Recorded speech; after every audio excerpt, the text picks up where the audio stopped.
Welcome back to my channel SG family. জয় Shri Krishna, Radhe Radhe. SG ফ্যামিলির পক্ষ থেকে সবাইকে স্বাগতম। সবার জন্য গুড মর্নিং, শুভ সকাল, আর সবার জন্য রইল অনেক অনেক শুভেচ্ছা, অনেক অনেক অভিনন্দন। তো বন্ধুরা, সবাই কেমন আছো?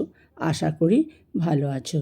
রোজকার মতো আমি চলে এলাম তোমাদের জন্য একটা গল্প নিয়ে।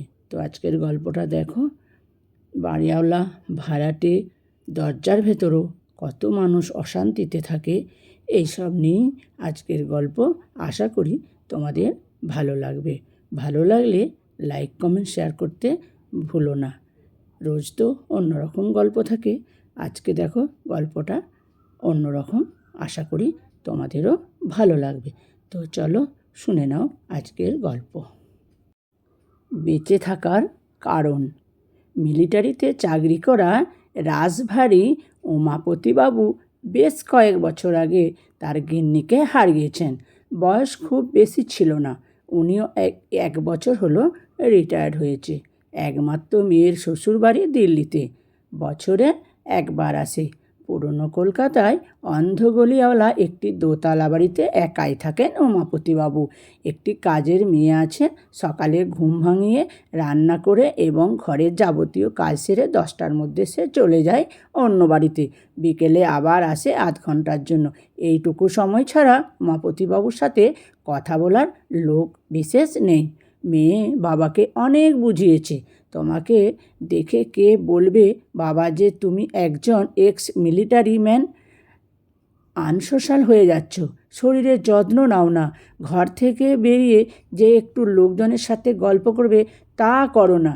তো কি করে এমন বোবার মতো এত বড় বাড়িতে থাকো কে জানে। তুমি এক কাজ করো, তোমার তো কলকাতায় কোনো পিছুটান নেই, এখানে আসলে তোমার নাতির সাথে সময় কেটে যাবে। বাড়িটা বিক্রি করে এখানে আমাদের কাছে চলে এসো। বাবার একটাই উত্তর, নিজের বাড়ি ছেড়ে কেউ ফ্ল্যাট বাড়িতে থাকে নাকি, তাও আবার মেয়ের বাড়িতে, শহর ছেড়ে। তাছাড়া এখানে তো সব আমার হাতের মুঠোয়, ওখানে গেলে তোদের উপর নির্ভরশীল হতে হবে। এই উমাপতিবাবু কোনো দিন কারো উপর ডিপেন্ডেন্ট ছিল না, বুঝলি। এরকম নানা রকম অজুহাতে মেয়ের প্রস্তাবই মানছে না। নিরুপায় হয়ে মেয়ে বাবার একাকিত্ব কাটানোর উদ্দেশ্যে শেষে বাবাকে প্রস্তাব দেয় বাড়ির ওপরতলাটা ভাড়া দেয়া হোক। বাইরে দিয়ে ঘোরানো সিঁড়ি আছে, সেখান দিয়েই ভাড়াটিয়ারা যাতায়াত করবে, শুধু ছাদের উপরে একটা আলাদা বাথরুম করতে হবে। উমাপতিবাবুর চরম আপত্তি থাকা সত্ত্বেও কিছুটা মেয়ের জোরাজুরিতে দোতলায় ভাড়া আসে দীপ্তি, অমিয় আর তার 5 বছরের মেয়ে। বাড়িওয়ালা আর ভাড়াটিয়ের সম্পর্ক খুব বেশি আত্মিক হওয়া উচিত নয়, উমাপতিবাবু সেটাই বিশ্বাস করতেন। মেয়ে যখন জিজ্ঞাসা করতো ফোনে, নতুন ভাড়াটিয়া কেমন বাবা, উত্তরে তিনি বলতেন, কে জানে, ছেলেটাকে তো বেশি দেখি না, মাঝে মাঝে রাতেও ফেরে না বোধ হয়। বেটা বেশ চুপচাপ, আর বাড়িতে কোথাও বলে না, আমিও বলি না। হাজার হোক আমি তো বাড়িওয়ালা, ওদের খোঁজ খবর দরকার কি। তবে সারাদিন মাথার উপর বাচ্চাটার ধূপধাপ দৌড়াদৌড়িতে মনে হয় বাড়িটা যেন প্রাণ ফিরে পেয়েছে। তা তুমি তো বাচ্চাটার সাথে আলাপ করতে পারো একটু, দাদুর আদর পাবে, তোমারও ভালো লাগবে বাবা। একটু যাও না, আলাপ করে দেখাও। সারাদিন একা একা মুখ বুঝে ভালো লাগে, ভাড়াটিয়ার ছেলে তাহলে আর কি লাভ হলো। কিন্তু ওরা যেন একটু কেমন, কারো সাথে মেশে না, বাইরে দিয়ে ওদের যাতায়াত বলে সরাসরি দেখাও হয় না, বাচ্চাটাকেও বাইরে বেরোতে দেয় না। পাড়ার বাচ্চাগুলো তো খেলে গলির মধ্যে, কিন্তু ওকে খেলতে দেখি না তেমন। ছাদে গেলে মাঝখানে দেখি একবার বাচ্চাটার সাথে কথাও বলেছি, কিন্তু কিছু পরে ওর বাবা ওকে ডেকে নেয়, ঘরে ঢুকিয়ে নেয়। কি জানি বাবা কেমন। তুমিও তো বাড়িওয়ালা বলে নিজেকে এতদিন সরিয়ে রেখেছিলে, আজ আজ গিয়ে না হয় আলাপ করে এসো। আজ নয়, কাল যাব, কাল রবিবার, ছেলেটাও থাকবে হয়তো। মেয়ের কথায় পরদিন কিছুটা উপবাচক হয়েই উমাপতিবাবু বিকেলে একটা আমুল চকলেট নিয়ে দিয়াদের দরজায় কড়া নাড়েন। ভেতরে যেন কেমন ঝগড়া আর কান্নার আওয়াজ। একটু সময় নিয়ে অমিয় দরজা খুলে সামনে উমাপতিবাবুকে দেখে একটু অপ্রস্তুত হয়েই ঘরের বাইরে এসে দরজাটা হাত দিয়ে টেনে বলে, আপনি? আমি তো এ মাসের ভাড়া দিয়ে দিয়েছি। না মানে দিয়ার সাথে একটু আলাপ করতে এলাম। দরজার সামান্য ফাঁক দিয়ে উমাপতিবাবু দিয়ার ভয়ার্ত মুখটা যেন এক ঝলক দেখতে পেলেন। আমাকে দিন, আমি দিয়ে দেব, একটু ঘুমাচ্ছি। হাত বাড়িয়ে চকলেটটা নিয়ে অমিয়বাবুকে বুঝিয়ে দিল না আসার ভালো। ঘরে ফিরেই উমাপতিবাবু মেয়েকে সব বলেন। মিলিটারিতে চাকরি করা মানুষ তিনি, ওনার চোখে ফাঁকি দেয়া অত সহজ নয়। কালই বলবো বাড়ি ছেড়ে দিতে, আমার বাড়িতে সব চলবে না। কিন্তু বাবা, বাচ্চাটা আর ওর মাকে দেখতে পেলে না? উমাপতিবাবু সারা রাত ঘুমোতে পারেননি। পরদিন সকালে অমিয় বেরিয়ে যেতেই উনি আবার কড়া নাড়লেন তার ভাড়াটিয়ার ঘরে। আপনি চলে যান মেসোমশাই, পছন্দ করে না। দরজাটা একটু খুলে বলল, আমাকে কি বলা যাবে তোমার সমস্যা? আমারও তোমার মতো একটা মেয়ে আছে। আমার জামাই যদি এভাবে আমার মেয়ের গায়ে হাত তুলতো, আমার সার্ভিস রিভলভারটা দিয়ে গুলি চালিয়ে দিতাম। একটু হাত কাঁপতো না। একবার বলি দেখো না মা, বাচ্চাটার মুখের দিকে তাকিয়ে বলো। উমাপতিবাবুর এমন কথা শুনে কিছুটা ভরসা পেয়েই হয়তো দীপ্তি দরজা ছেড়ে সরে দাঁড়ালো। উমাপতিবাবু কোল ঘেঁষে দাঁড়িয়ে বলে, থ্যাংক ইউ দাদুন, কালকে চকলেটটার জন্য।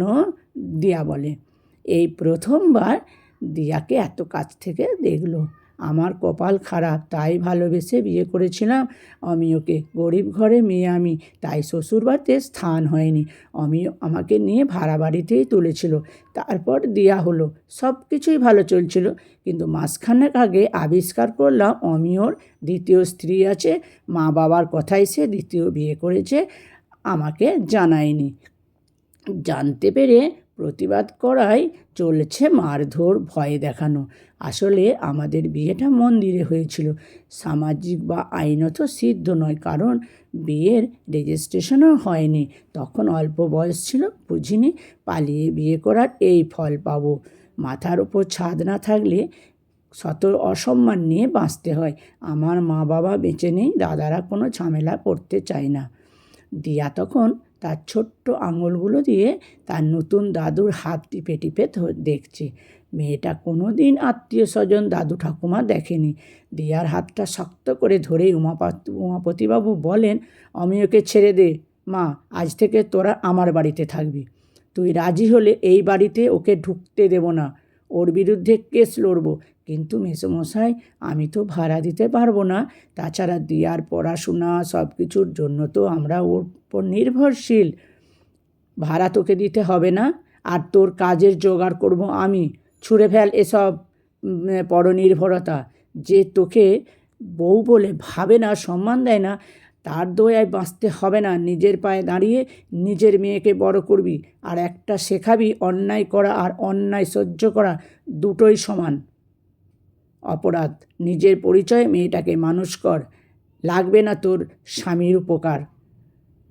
উমাপতিবাবু দীপ্তিকে সব বুঝিয়ে আত্মসম্মানের সাথে বাঁচার মন্ত্রে দীক্ষিত করে নিচে নেমে আসেন। দীর্ঘদিনের বঞ্চনা আর অপমানের ফলে সর্বোপরি মেয়ের মুখের দিকে তাকিয়েই মাত্র কয়েকদিনের পরিচয় হলেও উমাপতিবাবুকে বিশ্বাস করি পরবর্তী পদক্ষেপের জন্য নিজেকে মানসিকভাবে প্রস্তুত করে নেয় দীপ্তি। ফোনে মেয়েকে সব জানান উমাপতিবাবু। নিজের সিদ্ধান্তের কথা জানিয়ে বলেন, তোর বিয়ে, তারপর তোর মায়ের চলে যাওয়ার পর ভাবতাম আমার বোধহয় সব কাজ ফুরিয়ে গেছে, তাই বেশি দিন বেঁচে কী হবে। এখন মনে হচ্ছে আমাকে আরও অনেক দিন বাঁচতে হবে রে। আমার নতুন মেয়েটাকেও তোর মতো স্বাধীন, স্বনির্ভর বানাতে হবে। নাতিনিটাকেও বড় করতে হবে। অনেক কাজ বুঝলি। কাল থেকে আমার পুরানো রুটিন শুরু হয়ে যাবে। অপর প্রান্তে মেয়ে নিশ্চিত হাসি মুখে, সত্যি মানুষের বেঁচে থাকার জন্য কিছু কারণ অবশ্যই লাগে। বেঁচে থাকতে কারণগুলো খুব দরকার।